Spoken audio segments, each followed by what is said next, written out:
You're listening to Thrive, your agency resource, the only podcast of its kind for creative, media, and technology leaders who are ready to dive deeper into consciousness, leadership, and agency growth. I'm your host, Kelly Campbell. This year, Thrive is brought to you by E2M Solutions, a trusted white label partner to hundreds of digital agencies across the globe. Visit e2msolutions.com/thrive today. Welcome back to Thrive. With lots of fear and talk about economic scarcity, I thought it would be good to actually get grounded in a discussion about taking responsibility for agency revenue. Today, I'm joined by Rhoan Morgan, co-founder and CEO of Demand Lab, an agency delivering marketing-led customer experience strategy and execution services for B2B companies. Rhoan, thank you so much for joining me today. I'm really looking forward to this conversation. Thanks, Kelly. I am really happy to be here and also looking forward to being able to talk through this with you. So your job as a CEO is, in your words, to be the eternal optimist, which I love. As we all know, fear and worry, especially in times like right now, can be all-consuming. So can you talk a little bit about your mindset as an agency leader? Sure. What I loved about this topic when you presented it is that I could really identify with how easy it is to kind of fall into worry and fear. When am I going to get that next client? What if I lose this client? That sort of thing.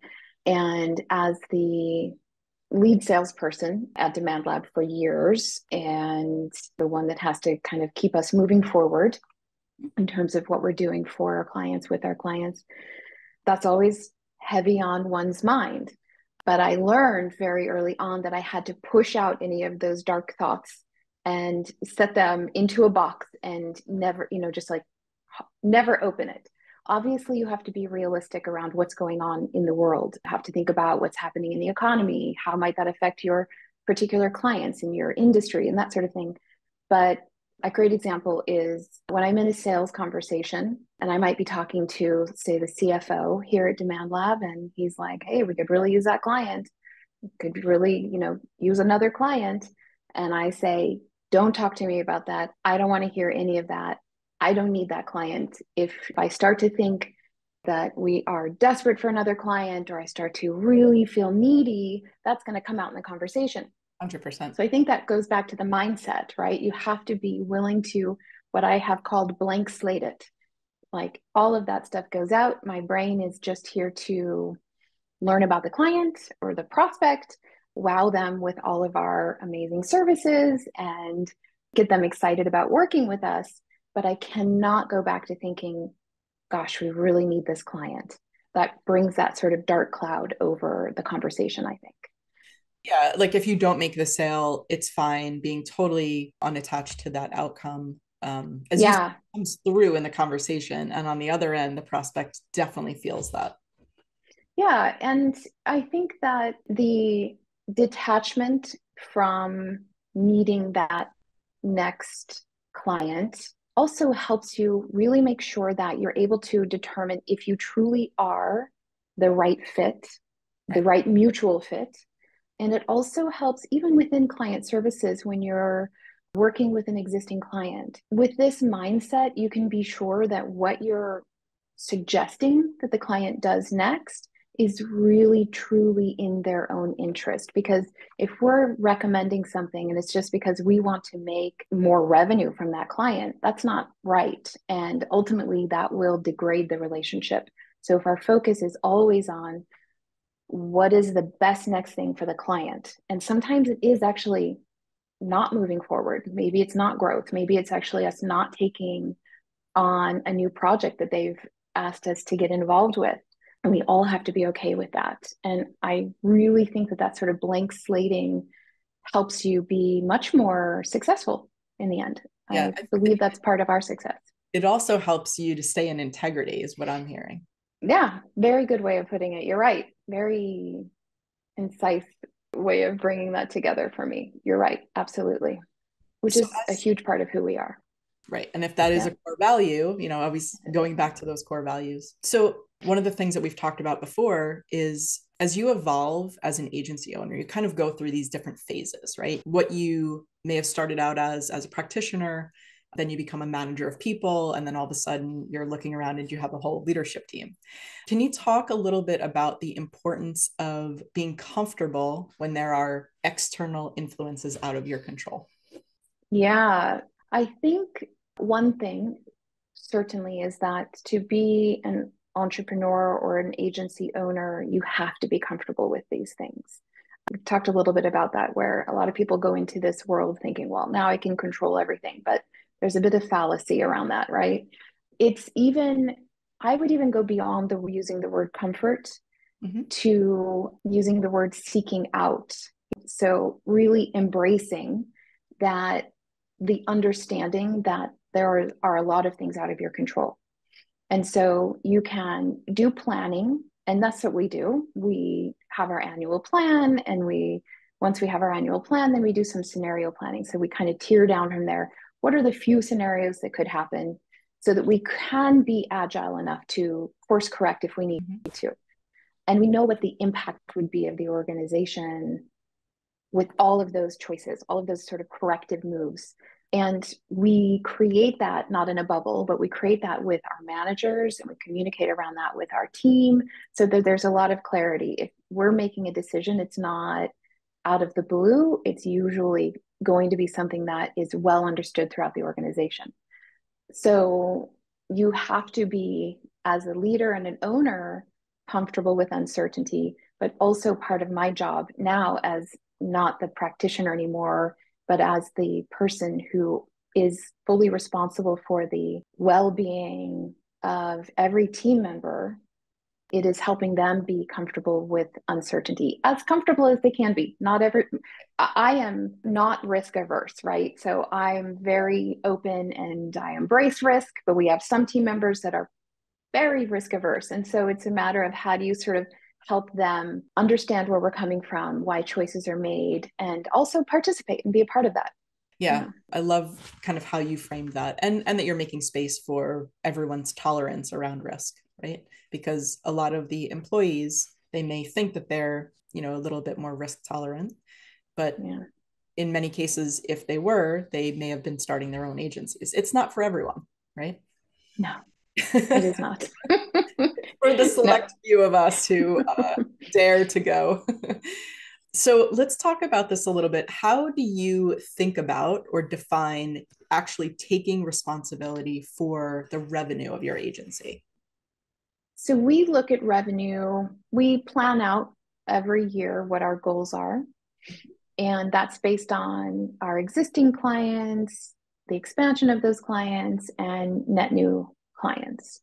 And I'm still the head of sales here at Demand Lab. So I am involved in every conversation with net new clients. And we've got an incredible team that is involved and responsible for our existing clients and how they will grow, which is a very natural thing for them to go through, right? So account the account team, which they're called the client success strategy team, they're all about what are the client's needs on a strategic level for next year and even longer term. We'll work with them on multi-year projects.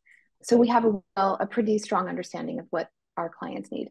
From a new sales perspective, we have our goals in place and we put our marketing team to work, and we are really transparent with the organization. We report every month how we're doing in terms of our own funnel and conversion rates, and we let the team know if we're meeting our goals or if we're not meeting our goals.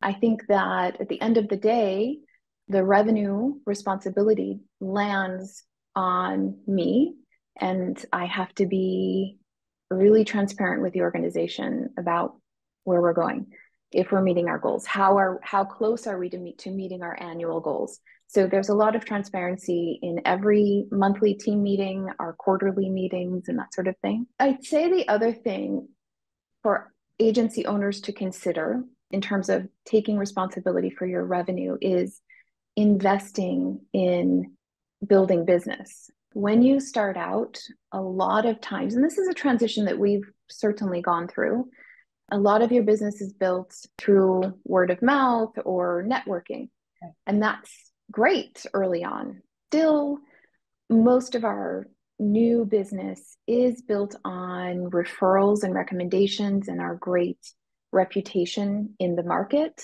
But we have also really need to carve out the dollars to invest in our marketing and to invest in ourselves more and more over the years. And I think a lot of agencies might hesitate a little bit around that because obviously that eats right into the profit, but you will not grow significantly, I think, without making that investment. So that's part of it as well. Being okay to take that profit and really reinvest it back into the growth of your business. Yeah. And also, I'm assuming that what you're talking about in that realm is kind of creating a really diverse mix of organic inbound, maybe some paid inbound, maybe some outbound business development. Maybe you're doing, speaking engagements or podcasts like this one. So thinking about all of the ways in which you can diversify that business development mix and not just solely rely on those referrals. That to me is one of the things that is the most responsible when it comes to agency revenue, especially in periods where there is, sort of this ebb and flow in the economy. Yeah, absolutely agree. And you hit the nail on the head. It is around the diversity. And I think it's especially at marketing agencies, they're like, we're marketers, right? We know what we're doing. We can do it ourselves. But for us, a big move was expanding our own marketing team. It's like the cobbler's children have no shoes, right? So for years and years, we weren't investing enough in our team, our marketing organization. It was me and another woman who was just phenomenal in her teamwork with me. But as we grew that, developing our writers, a designer, and that sort of thing, just really creating our own marketing team, which is what we do for our clients, Right.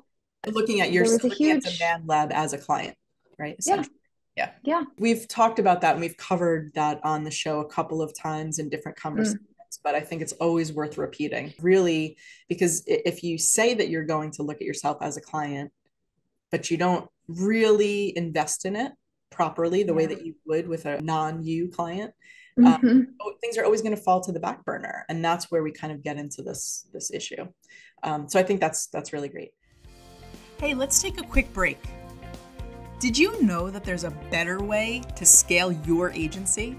Whether it's web design, development, e-commerce, content, SEO, or even hosting, E2M is the reliable white label partner you wish you knew about years ago.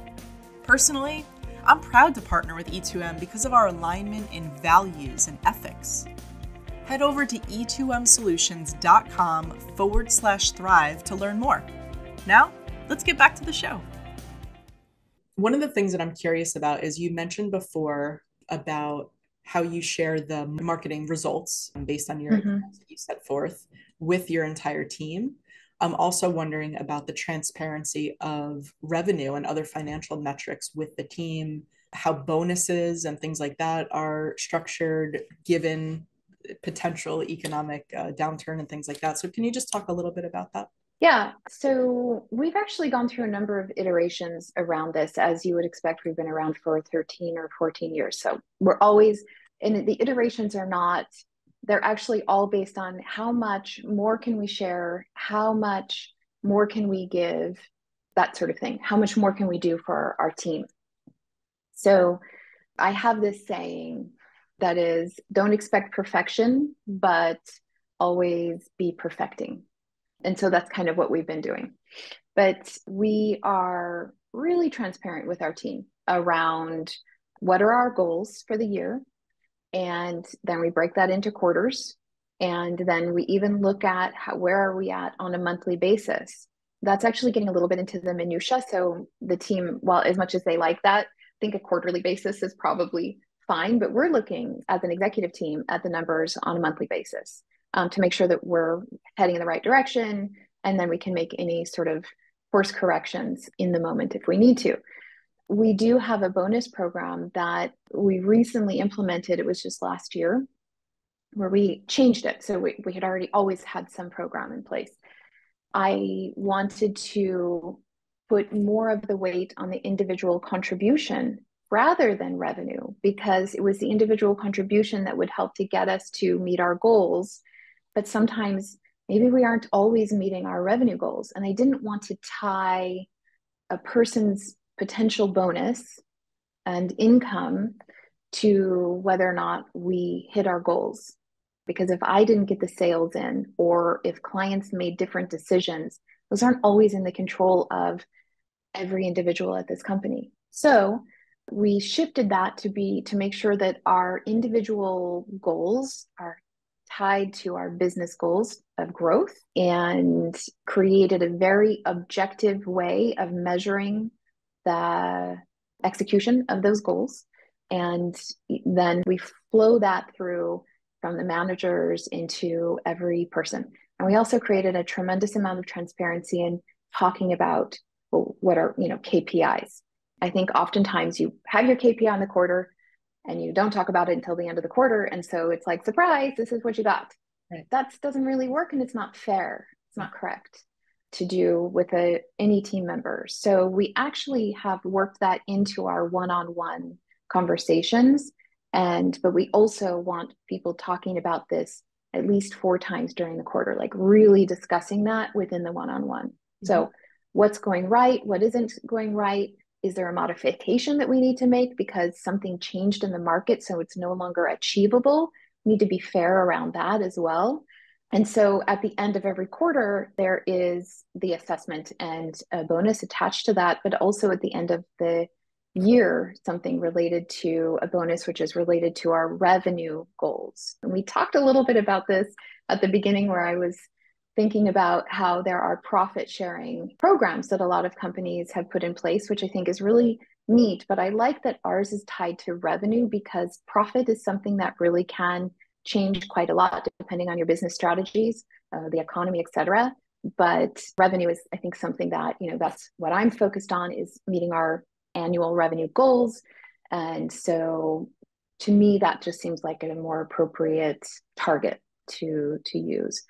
And then finally, we also have a lot of other things that are part of our bonus program. One of them is a milestone anniversary. So, when you're hitting some of these bigger numbers, we've had a few people who hit 7 years recently, 5 years. And so there are just these sort of extra congratulatory bonuses that are fun to have in place. Yeah, that's great. And just back for a second to what you were talking about with the profit, I think that's a really important point to make, which is why I want to put a pin in that for a second, because sometimes a strategy from an agency leadership team is, this year or next year, we're going to invest in some professional development or some conscious leadership coaching, or we're going to do something that is going to directly impact our profit, right? And that shouldn't be something that impacts the employees if there's a profit sharing in place. So I love the fact that you said that and brought that up, and it's just something to consider, for those who are listening or watching. So Rhoan, as we start to wrap up here, for any of the agency leaders who are a little fearful about what's been talked about with the economic downturn potential, that economic scarcity mindset, which is more my term, and potentially making decisions from that lens, what advice would you give sitting in your seat? There are a few things I would suggest. One is working with a coach. I do think working with a coach is a really important sort of addition to your toolbox as an owner, especially because they can be pretty objective. They can help you get outside of your head. And sometimes you get really inside of our head. Learning how you yourself can blank slate.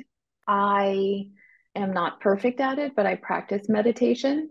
And so if you can figure out what can your approach be to like eliminating that fear and worry, I think is another thing. There's a fantastic book that I read, I think it was last year, and I recommended it to so many people. It is called Start with No. Mm-hmm. You heard of this book? What I love about it is that it helps you detach a little bit, and it puts you more into that power position in any conversation you're having. I've even used this with my 13-year-old daughter, to be honest. I feel like if it could And work it on works. a 15-year-old's daughter, it could work on anyone. Yeah, Having it been works. one myself, I can attest. It totally works. But I mean, I think that also, yeah, it's just about finding some great resources. And this book was a great resource, I think, just for helping even my team understand. Don't think that we need any of these things. Obviously, we want to grow our business so that we can provide more to our team and that sort of thing. But we're really healthy, we're in great shape. There are no fires right now. So, just the first thing is to make sure that we're a great mutual fit. And it doesn't always have to be. And I think that just sort of opened the mind of some of our team members so they were more comfortable when something wasn't a good fit. So, Yeah, no, that's yeah. great. I think that's great advice. I appreciate that. And I think that that's even more poignant given the time frame that we're kind of, looking at ahead, where everyone is kind of feeling like, oh, well, in maybe in a different time period, in sometime in 2022, I may have been able to do that. But now there's so much uncertainty that I've got to say yes, even if something is not a fit.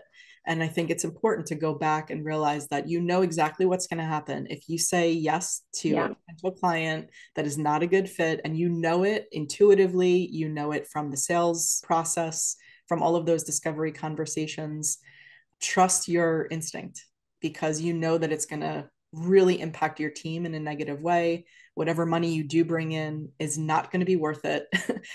So just Mm-hmm. keeping steadfast to that Yeah. ideology and that mindset of, it's okay, we're not a fit for everyone, and we want to attract those clients that are ideal even in a potential recession. Yeah. Thank you so much, Rhoan. This has been a really, really great conversation. I appreciate it.